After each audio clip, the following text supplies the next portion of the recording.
आज आपल्याकडे महाराष्ट्र पोलीस वर्धापन सप्ताह या निमित्ताने माननीय पोलीस आयुक्त Nagpur city Ravindra single sir यांच्या मार्गदर्शनात आपण झोन 5 जो आहे शहरातील त्याच्यातील जो दारूबंदीचा मुद्देमाल आहे जवळपास 2020 या वर्षापासूनचा मुद्देमाल आहे 402 गुन्ह्यांमधील जवळपास 60 लाखाचा मुद्देमाल आपण आज इथे डिस्ट्रॉय करणार आहोत। यामध्ये जवळपास 20,824 बॉटल्स आहेत। त्याच्यामध्ये देसी लिकर असेल, विदेशी लिकर असेल, म्हणजे इंडियन मेड फॉरेन लिकर असेल, अगदी प्रीमियम लिकर असेल, या सर्व प्रकारच्या लिकर्स आहेत। मोहफुलाचे देखील जवळपास 345 लिटर एवढी क्वांटिटीचे लिकर आपण आज इथे डिस्ट्रॉय करणार आहोत।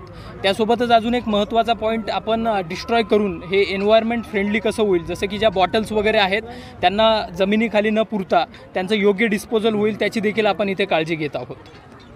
आणि हे सर्व 2020 पासूनचा एवढ्या मोठ्या किमतीचा मुद्देमाल हा सर्व डिस्पोज करण्यासाठी जवळपास 60 लाखाचा, यामध्ये आमचे सर्व झोन 5चे जे पोलीस स्टेशन इन्चार्जेस आहेत त्यांनी अतिशय चांगल्या प्रकारे मेहनत घेतलेली आहे। आणि त्या पोलीस स्टेशनमधील जे मुद्देमालाचे मोहरील आहेत त्यांनी सर्व पेपरवर्क, कोर्टाची परवानगी, एक्साईज डिपार्टमेंटसोबत कम्युनिकेशन, त्यांची परवानगी आणि या सर्व गोष्टी अतिशय चांगल्या प्रकारे केल्यामुळे इतक्या मोठ्या प्रमाणात आज आपण हा मुद्देमाल डिस्ट्रॉय करू शकत आहोत।